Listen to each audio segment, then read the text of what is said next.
I really haven't been keeping you guys in the loop.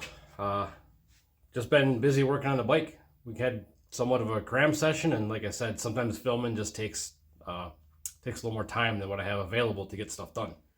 But anyway, so as you can see, we got some things just not back together yet. But we were racing yesterday, and we did pretty good. This yesterday, Saturday, was MKE Real Street Takeover at US 41 in Indiana. And it's just an awesome event, and I was really excited to finally have my bike ripping and ready to rock for that. But if you follow the channel or the last few videos, you know I've been struggling with a little bit of a fuel system issue. I tried every trick in the book to fix it by doing everything except replacing the injectors. I knew it was an injector issue, but the more I tried to fix things and kind of band-aid stuff, and we were cleaning, we coated the tank, I was trying to eliminate any possibility of debris getting into the injectors because it was such an inconsistent problem. I'd make a clean pass, air fuel corrections, target, everything was spot on, like correcting 5% on a pass. Next pass, it would go dead lean. Like it was just so random. And it would do it at different points in the run. And couple weeks back, I was testing on a Friday. I thought I had everything sorted out and the problem taken care of, and it did it even earlier into the run. And all the data shows, like everybody was trying to suggest a pump failure, the regulator, whatever. There's just certain things you look for in the data that eliminate other things. And I kept looking at the data and I'm like, it's the injectors that are doing this. Whether they're dirty or failing, it's an injector problem. So I had enough.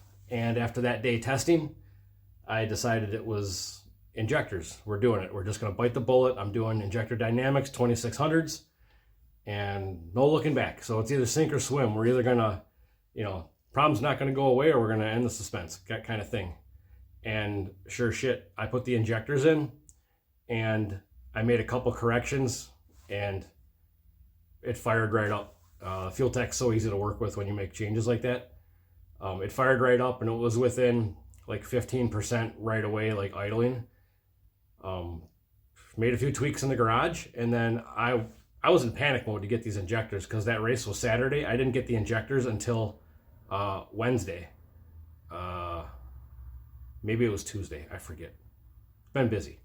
But anyway, the injectors showed up. I got the bike in. It must have been Tuesday. I got one day to get it running because I went to test Thursday night. This past Thursday night. Wednesday night. I'm telling you, I don't even know what day it is anymore. It was Wednesday night because our local track has a ladies' night, and I went down on, it was ladies' night because they do a free bracket race thing, and that was going on. So it was Wednesday night. So I got the injectors Monday.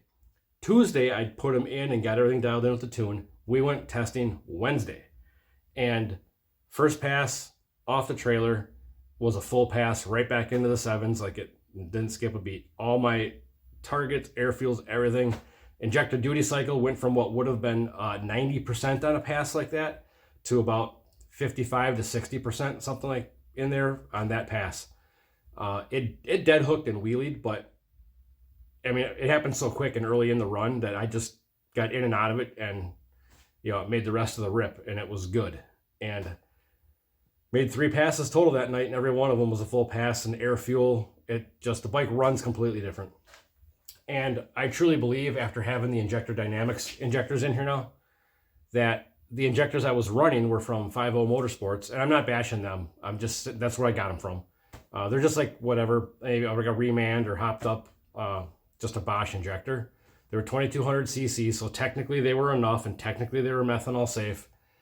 But I just don't know that it was really a quality injector to start with, because these, when I put them in, the bike instantly responded to changes I was making, to idle corrections, throttle response. Just even on Wednesday night, I was making some corrections for the entire map down track to get my O2 correction, get it down to like 7% somewhere in there.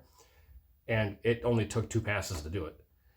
And the old injectors, I felt like I was constantly, even from the day I put them in, I was constantly chasing stuff. They worked, but it was like they just didn't respond to changes. I'd go to make a change and it was slow to, I'd either had to make huge swings to notice a difference, but I could never find it like super dialed in. I'd make a huge swing one way and it would change it and make it worse. And I'd make a, change to go the other way and it would just get worse the opposite direction. And it would just, I was constantly chasing it back and forth, back and forth. There was no like happy middle ground that they liked being in to really work good. And, after 3 years of methanol, I would, still I'd run pump gas through the thing, probably not as much as I should have. Like I said, my maintenance really has slacked off in the last year. This entire year has just been a disaster. But I think just, after 3 years of use, they just started to, maybe there was some corrosion going on inside and just internally starting to fail. Maybe with the rising rate regulator, as, boost goes up, fuel pressure goes up. Maybe it was locking one open or locking one closed. I don't know. I figured out which one it was. I'll tell you about that in a second. Or maybe multiples, but I figured out which one was really not working well.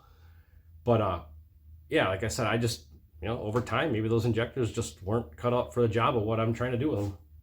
Who knows? But either way, new injectors right from the rip, noticeably better. The bike feels and runs like a whole new animal.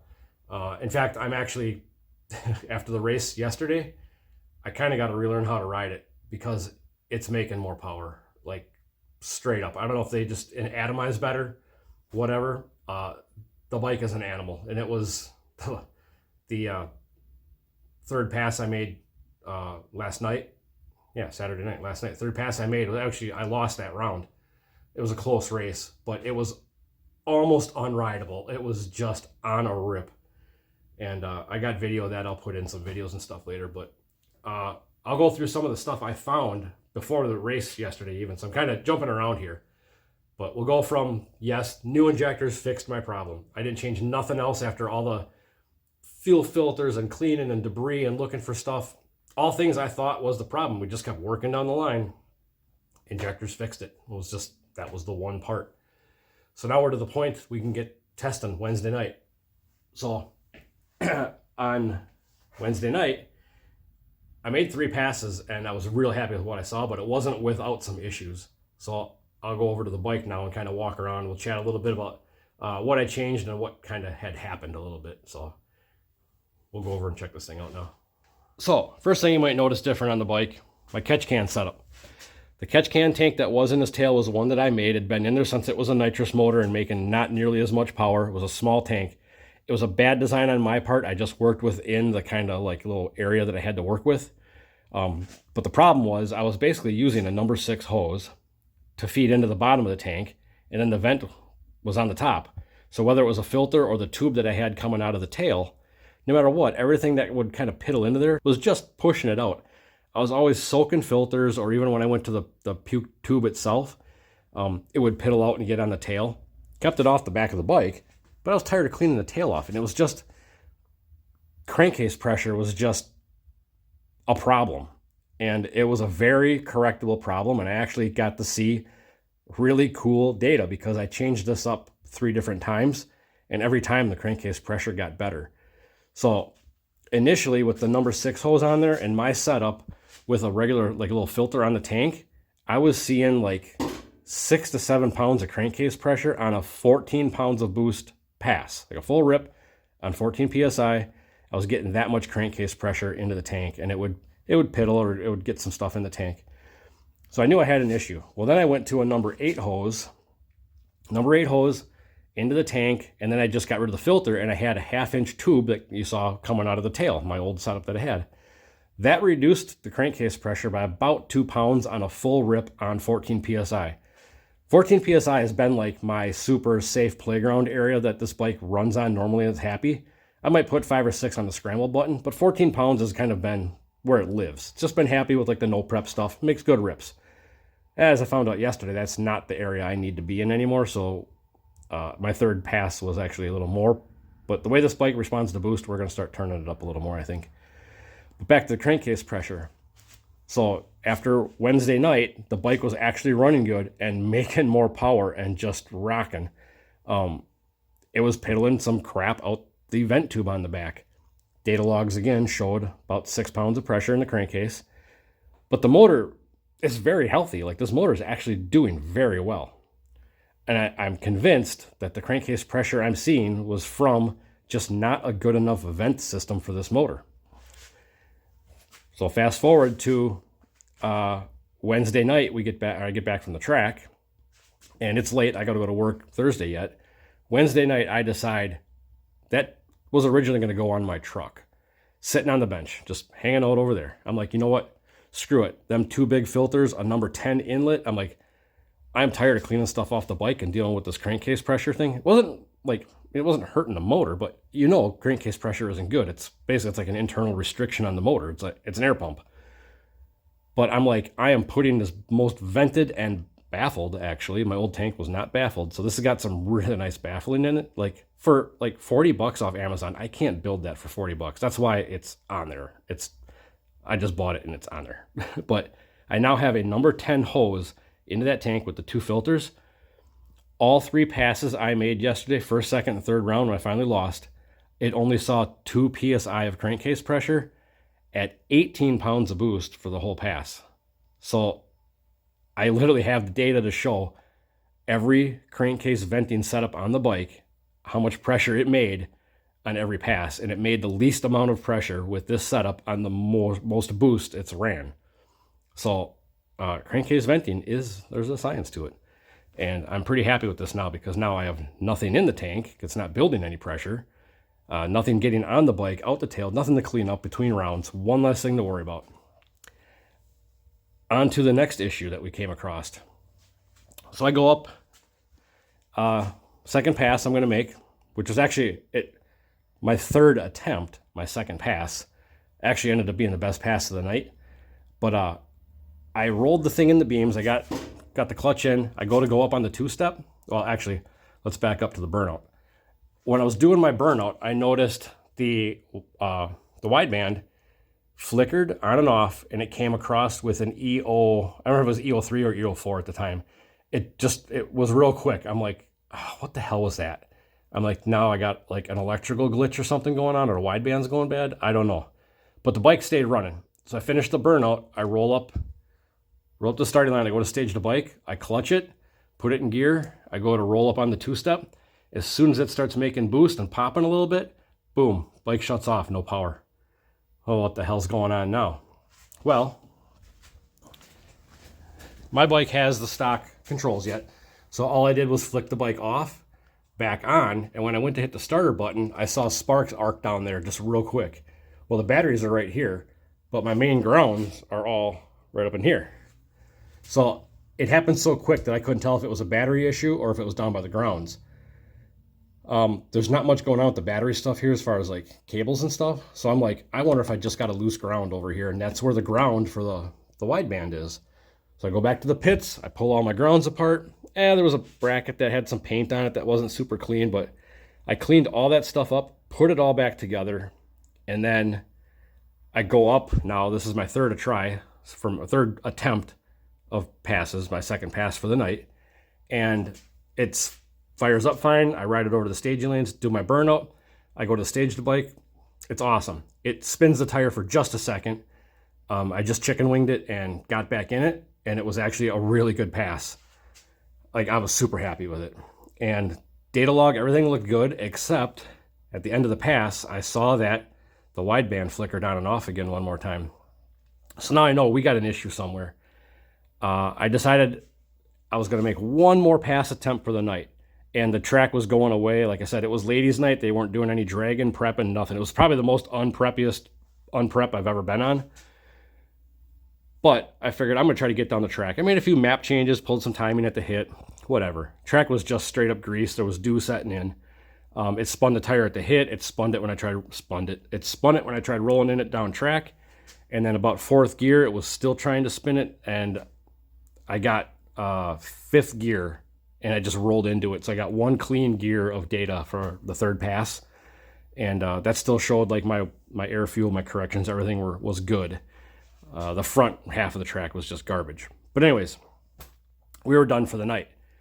So that's when I decided, I got back from the track. I'm like, I got to get started on fixing some of this stuff, because I got to go to work Thursday. And then Friday, I got to leave to head to Indiana. So anything I find after doing my post-race maintenance, I got to have fixed Thursday after work, or maybe early Friday morning is about all I got for a window to work with. So we got that done Wednesday night. Then I set aside Thursday to go through electrical. I had to do an oil change, go through the clutch, but fix the electrical stuff. One other thing I saw in the data log on my second pass was the two-step. So I run the factory ZX14 hydraulic clutch master cylinder. The two-step is off that clutch switch. Well, I noticed on the data log, the two-step flickered on and off. And when it did, when it flickered on and off, it started my launch timing retard. So I'm on the two-step now, and it had the timing pulled and went back in. So on the two-step, it sounded real weird. It made boost real weird. But it finally smoothed out before I launched. But the two-step fact that it flickered on and off like almost instantaneous, I knew there was something going on. So now we're back to Thursday. We're working on electrical stuff. I fix all these grounds again. I put a couple new connectors on, cleaned everything up best I could.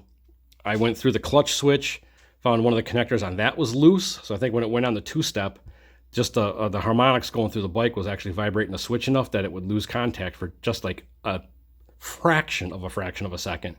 Just enough that it would indicate on the log that it went off and on. So I went through that. I put went through the clutch switch, cleaned it, had some goop in it, cleaned all the contacts, put new connectors on it, put it back together. As of yesterday, data logs show no issues. But the big thing with the arcing that I saw was possibly still the dirty grounds. But right from the battery, my main ground is off the head tube here. That bolt hasn't been touched since I wired this bike 3 years ago, or 4 years ago at this point. That bolt was backed out. So all of my grounds were loose, basically. So that's why I was seeing the random things turning on and off. And then the arc down here, I think, was the ground for the wideband was actually starting to break. It was kind of frayed. So, I mean, there was just, random stuff going on. And it's neglect. It's because I haven't been out a bunch this year. And I finally got a motor that's healthy and staying together. And I'm finally getting my head back into things here. But that's, the gist of what I was dealing with. Oh, and like I said, my maintenance has been horrible this year.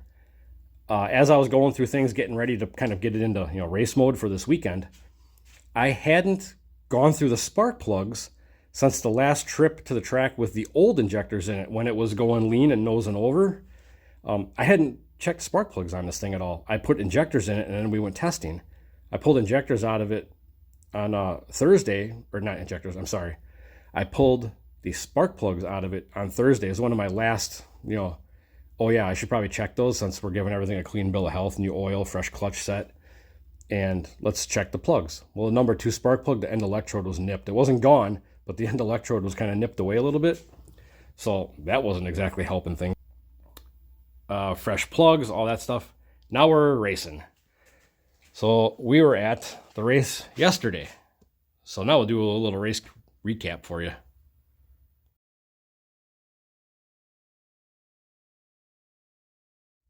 So the race yesterday at the MKE Real Street Takeover, the bike class is getting to be pretty serious. I feel like it's probably the single best one class bike event, almost probably in the Midwest at this point. It's serious stuff is showing up to this now, and it's freaking awesome. I used to not to be cocky, but I used to feel pretty confident about how I was going to do against it. Didn't matter who was in the other lane. I always felt like I had a chance.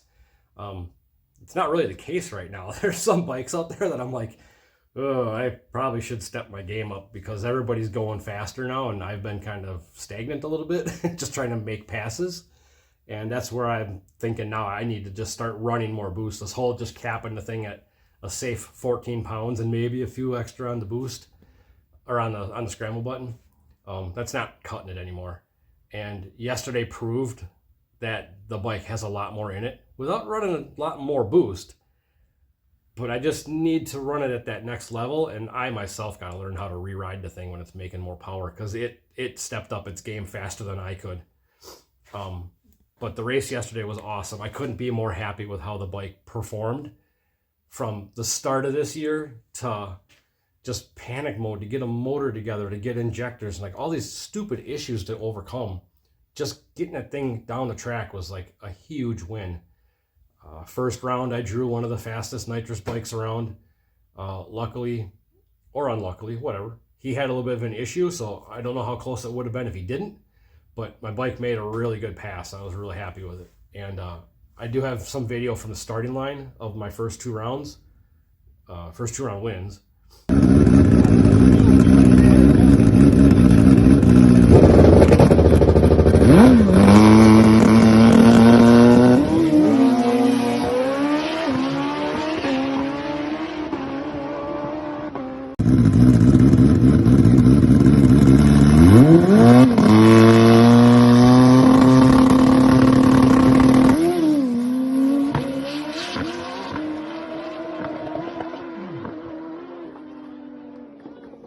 And then third round, I got a video from the finish line. It's at night, but that was my loss against probably the fastest nitrous bike I know of around here right now.